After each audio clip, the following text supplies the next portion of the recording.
I knew something was wrong the moment I pulled into the driveway. The house looked still, too still, except for the faint, flickering glow coming from the backyard. Orange, rhythmic, alive. At first I thought it was someone else's porch light, but then I smelled it. Burning fabric. Smoke. Not the acrid stench of garbage, but something more expensive, synthetic, familiar. I dropped my purse on the kitchen floor and rushed out the back door, heart pounding, heels clicking against concrete. And that's when I saw her, my sister Lila, standing beside a flaming trash can in the middle of our patio, her phone held out at just the right angle to catch the firelight on her cheekbones. She was filming, laughing, feeding the flames one item at a time. Draped across a makeshift clothesline behind her were my dresses, my work dresses. Silk, satin, wool. They hung there like trophies, wilting in the heat. "Lila!" I screamed. My voice cracked.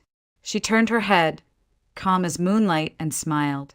"They're just things," she said, holding up my navy Ellie Saubrap dress, the one I wore to pitch our biggest pharmaceutical client last spring. "That's what you always say, right? That material things aren't important." Before I could answer, she dropped the dress into the fire. The flames hissed. The fabric curled like paper.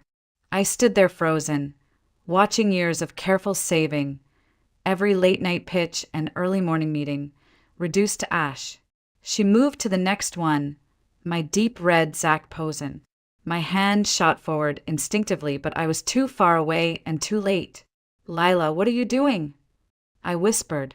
My voice wasn't mine anymore. It was thin, shaky. "Making a point," she said without looking at me. I scanned the yard in panic, searching for the hose. It wasn't where it should have been. I ran to the spigot and turned it. Nothing. No water. She'd removed the handle. My hand shook. "Lila, those dresses cost thousands of dollars, and I asked for $22,000, and you said no," she snapped, her voice now sharp, triumphant. "So now we're even." We weren't. Not even close. But I didn't have the words. Not yet. I just stood there, paralyzed, watching the smoke rise into the dark sky like a funeral pyre for something I hadn't realized was already dying. She picked up my Carolina Herrera blush silk gown, the one I bought secondhand but wore like it was runway couture. I had worn it the night I got promoted, my proudest moment. She dangled it over the flames. "That one," she said, almost to herself, "was always my favorite." And then she let it go. The fabric ignited like a secret. My past 3 years in corporate marketing, the late nights, the wins, the self-worth I'd built, gone. There were maybe 15 dresses in total.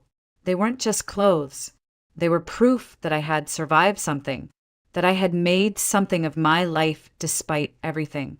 And my sister was destroying them, one by one, like it was some twisted ritual. A sacrifice. But what was she sacrificing? Or maybe the better question was, what had I been sacrificing all these years? That's when I realized this didn't begin tonight. The flames might have started now, but the fire had been building for years. And I had fed it too. I didn't know it yet. But this wasn't just about dresses or money. This was about love, the kind that turns into obligation, and then resentment, and then finally, something dangerous. So if you're wondering how a sister could burn every symbol of her sibling's success and still feel justified, you need to hear what came before the fire. Because maybe the worst betrayals aren't sudden. Maybe they burn slow. 10 years earlier, on a rainy Sunday evening, I got the phone call that changed everything. Our parents were driving home from their anniversary dinner when a drunk driver ran a red light. The police said they died instantly. I was 18, in the middle of my first semester at university, still figuring out how to do laundry and balance student loans. Lila was only 10, at home with a babysitter, watching cartoons and waiting for Mom to bring her a slice of tiramisu. We were 2 girls, suddenly orphaned. There was life insurance, but not enough. Our parents' mortgage ate most of it, and what was left barely covered funeral expenses. The logical solution was to send Lila to live with our Aunt Teresa in Colorado, our father's older sister. She offered, even encouraged it, said she had the space and stability. But when I looked at Lila, small, silent, clinging to me in the church pew at the funeral, I couldn't do it. I was all she had left, and she was all I had. I made a decision that night. I told the state I would become her legal guardian. I dropped to part-time at university and picked up 2 jobs, waitressing during the day and bartending at night. I studied when I could, usually between 3 and 5 a.m., and napped in 30-minute bursts before getting Lila ready for school. It was chaos and grief, and exhaustion layered over each other like sediment, but somehow we made it work. Lila was a sweet kid. She left notes in my textbooks that said, "You're my hero," and "Thanks for pancakes," and "I love you more than ice cream." I would find them crumpled between pages on the train to class, and they were the only reason I didn't drop out. We didn't have much, but I protected our little world fiercely. On birthdays, I baked from scratch. On Christmas, I strung popcorn garlands and made sure Lila had at least one wrapped gift to open. When she cried at night, missing Mom, I told her it was okay to miss and love someone at the same time. I meant it. It took me 6 years to finish a 4-year degree. But I walked across that graduation stage with my sister in the front row holding a handmade sign that read, "My sister rocks." She was beaming. That moment, it felt like everything I gave up had been worth it. For a while, it was good. I landed a job as a marketing assistant at a regional firm in Minneapolis. It wasn't glamorous, but it was stable. After 2 years, I was promoted. My salary tripled. I bought a small 2-bedroom townhouse in a safe neighborhood with good schools. Lila had her own room, her own space. I painted the walls pale blue because she said it felt like the sky. I thought I'd given her something solid. When she turned 16, I helped her get a used Honda Civic and taught her how to parallel park. I still remember how proud she looked. I thought we were close. I thought she understood what I had given up. But something started shifting around that time. Her friends had families with more money, bigger houses, summer homes. Lila began comparing. She stopped inviting people over, started asking why we couldn't just be normal. Normal meant luxury handbags and brand-name sneakers and weekend trips to Aspen. I tried to keep up where I could. I clipped coupons. I bought secondhand when possible. But she noticed. She always noticed.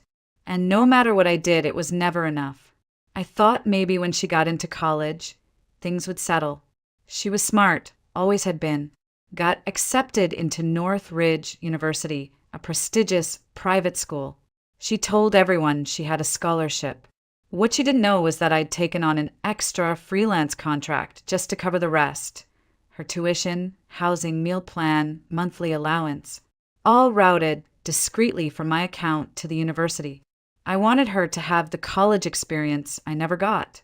I told myself I'd tell her someday, when she graduated, when she matured, when she was ready to understand the weight of what it cost. But I kept pushing that day further and further away. And by then it was already too late. Lila's freshman year started with excitement. She posted photos of her dorm room, decorated in soft pastels and fairy lights, with captions like "New Chapter" and "Grateful for everything." I remember smiling at those first few posts, feeling quietly proud. It was working, I thought. She was getting the life I fought so hard to give her. But the tone shifted quickly. By October, her social media became a curated fantasy. There she was, sipping lattes at rooftop cafes, dressed in brands I couldn't afford on my own salary. She tagged boutiques I didn't recognize, geolocated herself at private clubs, and started referring to our townhouse as the family summer home, a place we'd never owned. Her birthday post that year read, "Thanks, Daddy, for the MacBook," even though it had taken me 3 months of side projects and skipped dinners to save up for it. I didn't say anything at first. I told myself it was harmless. Social media exaggeration. Everyone did it. But a part of me felt uneasy, like I was watching her drift toward something I couldn't follow. The next time she came home, Winter break, she brought 3 massive suitcases. One was just shoes. I noticed a pair of Gucci loafers and a Prada crossbody bag, still with tags. Lila, I asked carefully, how can you afford all this? She shrugged. My friend Lexa's dad owns a boutique. I get everything it cost. It didn't add up, but I was working 60-hour weeks by then, trying to secure a new client that would help cover her rising tuition. Northridge had just increased their fees by 10%, and I was scrambling to make ends meet without showing it. So I let the comment slide. Then she started bringing friends home. Girls from wealthy families who treated our home like a quirky Airbnb. I overheard one of them ask, "Wait, is this your childhood house or just like where you live now?" Lila laughed awkwardly, then mumbled something about us downsizing. They rifled through our kitchen cabinets, complained about the tap water, and left their designer coats draped across my dining chairs like they owned the place. But nothing compared to the moment I came home early one day and found them in my closet. Madison, one of the louder girls, was twirling in my Carolina Herrera silk wrap dress, giggling. Another posed in front of the mirror wearing my Max Mara black crepe blazer. My heart sank. "These are my sister's work clothes," Lila said offhandedly. "Most of it's outlet stuff, but she's got a few real pieces in here." They laughed. "Lila," I said from the doorway, my voice razor thin, "put everything back. Now." The girls froze. One of them muttered, "Sorry," as they scrambled to return the clothes, but Lila rolled her eyes. "We were just having fun. Chill. Those dresses aren't toys. They're mine. They're how I earn the money that pays for this house, your tuition, and a lot more than you realize." She snorted. "It's not like they're real designer. Madison's mom shops in Paris." The sting of that sentence took me a moment to absorb. "That's not the point," I said quietly. "You don't get to treat my things like props in your performance. You don't get to erase where we came from just because you want to impress your friends." "Well, maybe if you hadn't insisted on being my guardian," she snapped. I could have lived with Aunt Teresa and had a normal life. Her husband's a doctor. They have a pool. You stole that from me. That was the first time she said it out loud. That she blamed me for loving her too much to let her go. I wanted to scream, but I didn't. I just stood there, breath caught in my throat, realizing that for all my sacrifice, all my effort somewhere along the way, I'd lost her anyway. And still, I didn't stop. I didn't cut her off. I kept making tuition payments. I kept giving her $600 a month, quietly, without question, because I still believed she would come back to herself. I didn't know it yet, but the next time she asked me for money would be the last time. It was a Tuesday afternoon when it happened. One of those crisp spring days where the light feels just a little too sharp, like the world is trying to show you something you're not ready to see. I was in the middle of a Zoom pitch, presenting to a prospective client whose contract could bring in over $1 million. Everything was going smoothly until the office door creaked open without warning. Lila barged in.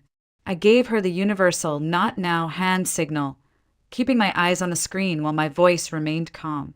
"And with that projected ROI, we believe your Q4 could outperform expectations." Lila stood just off camera, arms crossed, sighing loudly, glancing at her watch as if I was wasting her time. I wrapped the call as fast as I could and muted my mic. The moment the screen went dark, she jumped in. "I need $22,000 by Friday." I blinked. "Excuse me." 22 grand, she repeated, casually, as if she were asking for a ride. "I need to confirm my spot for the spring gala in Napa Valley. It's a picnic/networking weekend. All the big media names will be there." I stared at her, waiting for the punchline. "You're joking." She looked offended. "No. Why would I joke about this? It's important for my future." She opened her phone and pulled up a glossy invitation. White linen background, gold foil lettering. There were photos of sprawling vineyards, white tents, chandeliers strung between trees. "Look," she said, "the basic package is $5 grand. But I'm going VIP, it's 15,000. That includes the cabana, the chef menu, the press photographer, and the gift bags. And the other 7,000. Travel and wardrobe. Obviously, I need to helicopter in. Madison's dad already booked hers, and I can't show up in Zara.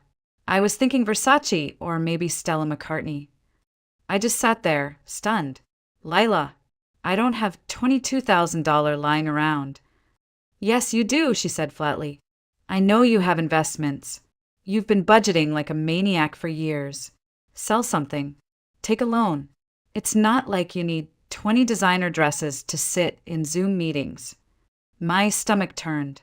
She had been calculating this, watching me, assessing, waiting for a moment to extract. Even if I had the money, I said slowly, I wouldn't give it to you for this. It's not just a party, she snapped. It's an opportunity.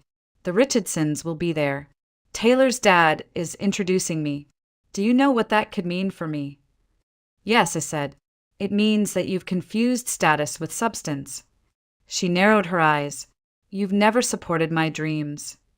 That's not true, I said, my voice suddenly shaking. I've spent the last decade building a life so you could have dreams. I gave up mine. I worked through nights, holidays, birthdays. I've paid your tuition, your rent, your food, your monthly allowance. She froze. I saw it register, but only for a second. You did that because you wanted to. Don't act like it was some noble sacrifice. I laughed, but there was no humor left in me.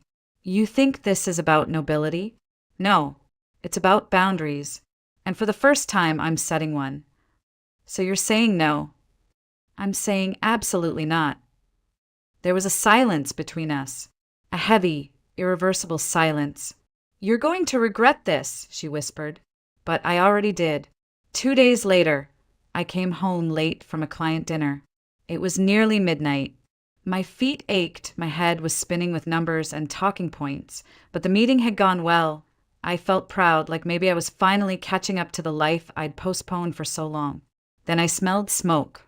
At first, I thought it was a neighbor's barbecue, but as I turned the corner to the backyard, my stomach dropped. There was an unnatural orange glow flickering across the brick patio. I rushed through the side gate, and there she was. Lila stood in front of a trash can fire, her phone lifted at just the right angle.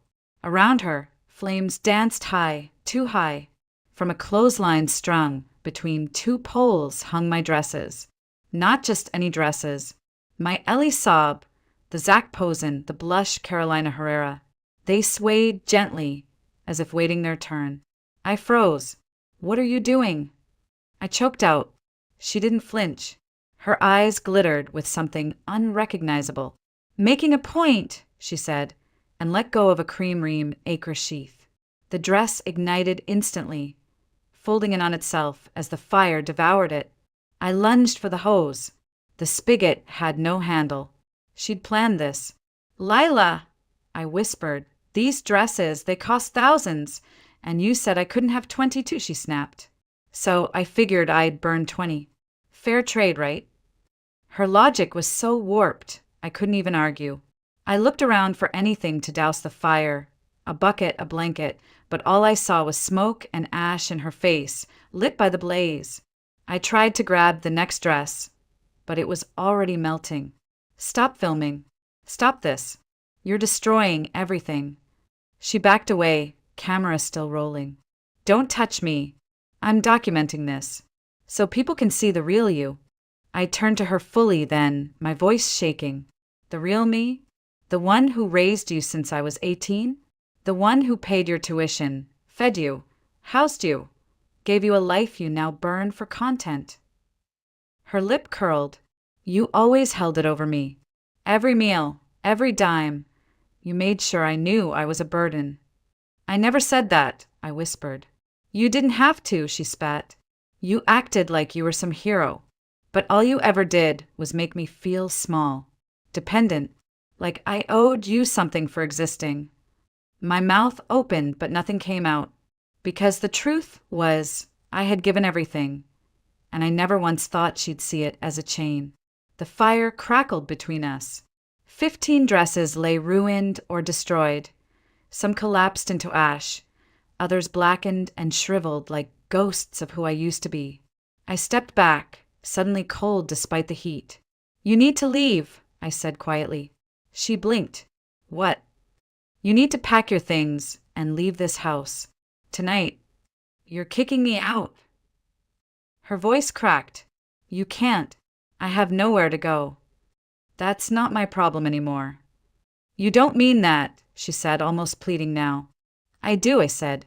"You are an adult who just committed arson, who filmed it for fun. I could call the police. Instead, I'm giving you 1 hour to leave." She laughed, shaky. "You're bluffing. You won't actually kick me out. You're too obsessed with playing the perfect sister." I looked her dead in the eye. "Try me." Something in my tone must have landed. She stepped back. "Fine," she said. "This place is a dump anyway. I'll go stay with Madison." "Good." I turned toward the house, but then I paused. Without looking back, I added, "Oh, and Lila? I've been paying your tuition. All of it. Your housing, your meal plan, your monthly allowance. Every dollar." There was a long silence behind me. "So you'll want to make other arrangements for next semester." When I closed the door behind me, I slid to the kitchen floor and stayed there. Everything smelled like smoke. My hands shook. Upstairs, drawers slammed. Then, finally, the front door clicked. Silence. And for the first time in 10 years, I didn't get up to check if she'd locked it. I didn't sleep that night. Not really. I stayed curled up on the cold tile floor of the guest bathroom, wrapped in one of the old towels Lila never used. The house felt hollow. Not quiet hollow, like it had been emptied of something invisible but vital. The scent of burned silk clung to the air, stubborn and sour. I kept thinking, this is what grief smells like when it doesn't come with flowers. My phone buzzed every few minutes. Text after text from Lila. First furious, "You're dead to me." Then panicked, "Please answer. I have nowhere to go." Then manipulative, "If you ever loved me, you'll call me back." By morning, there were 27 missed calls and 43 texts. I didn't answer any of them. Instead, I made coffee. Then I walked into my office, opened my laptop, and logged into the Northridge University payment portal. Her next tuition installment, $11,789, was due in 2 weeks. With one click, I canceled the scheduled transfer. Then I picked up the phone and called the university's financial aid office. "This is Isabel Hartman," I said. "I've been covering expenses for a student, Lila Hartman, for the past 3 years. Effective immediately, I will no longer be financially responsible for her education." The woman on the line paused. "I'll make a note in her file," she said gently. "She'll need to make alternative arrangements before the deadline." "When's the deadline?" "July 15th. 3 months. Enough time for Lila to face the reality she'd been hiding from, but not so long that she could pretend it wasn't coming. After I hung up, I called Maya. I didn't even say hello. Just, "Can I stay with you for a few days? I can't be here right now." "I'm already making up the guest room," she said. "Pack a bag. I'll come get you." Before leaving, I gathered every tuition receipt, meal plan invoice, and allowance transfer from the past 3 years. Nearly $120,000 in total. I printed them out, slid them into a manila envelope, and left it on the kitchen counter. On top, I placed a single note. "This is what I've been doing with my money instead of buying vacations or a bigger house. Your education was my priority. Now it needs to be yours." I didn't leave a key. I didn't leave a forwarding address. I just locked the door and walked out. At Maya's apartment, I collapsed on her couch with a mug of tea I never drank. She sat next to me while I told her everything, not just about the fire, but the years leading up to it, the passive-aggressive comments, the lies, the guilt I carried like a second spine. "I feel like I failed her," I whispered. "Like all those sacrifices meant nothing." "You didn't fail her," Maya said gently. "You just kept giving, even when it stopped being love and started being obligation. That's not failure. That's conditioning. I started therapy that week. My therapist, Dr. Alvarez, was sharp, warm, and unflinchingly honest. She listened to my story and then asked a question that pierced deeper than anything Lila had ever said. Do you believe someone can love too much? I nodded before I understood what she meant. You were in a codependent relationship, she explained. You overfunctioned, so she didn't have to. She underfunctioned because she knew you always would. That's not parenting. That's emotional enmeshment. The words stung, but they rang true. Over the next few sessions, we unpacked everything. My need to fix, to save, to prove I hadn't ruined her life by keeping her with me, and her need to test how far I'd bend before breaking. It wasn't abuse. It wasn't evil, but it was dysfunctional. And now, finally, it was ending. Meanwhile, Lila was learning her own lessons. I knew because Aunt Teresa called me a few days later. She reached out, she said, wanted to know if she could stay here until things settled down. I told her yes, but with conditions: rent, chores, and no drama. And she said she'd think about it. She sounded tired. So was I. But for the first time, I was also free. It took Lila 3 weeks to text me again. The message was short, without punctuation or decoration. Moving to Colorado. Aunt Teresa is helping me find a job. I don't expect you to care, but thought you should know. I stared at it for a long time. Not because I was angry, though I was, but because I wasn't sure what the right response looked like anymore. I didn't want to punish her, but I couldn't reward her either. So I sent 5 words. I wish you the best. That was it. No apology required. No apology offered. Just a crack in the silence, wide enough to breathe through. A week later, Teresa called. She's here, she said simply. Got a job at a coffee shop and part-time at a boutique. I'm charging her rent, making her do dishes. She hates it, but she's showing up. I didn't cry, but something inside me shifted, like the part of me that had been clenched for 10 years finally exhaled.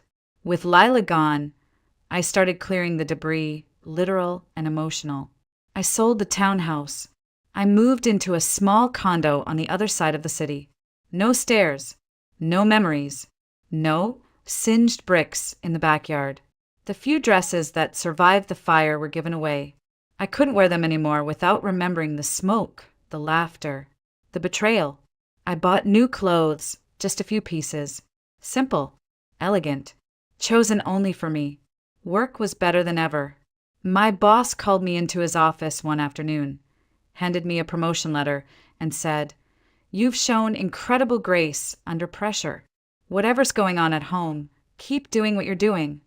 I laughed, genuinely, because for the first time there wasn't anything going on at home except peace.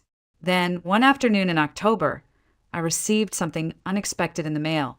A letter, real paper, Colorado postmark. The handwriting was Lila's. "Dear Isabel, I'm working 50 hours a week and paying my own rent. Aunt Teresa doesn't coddle me.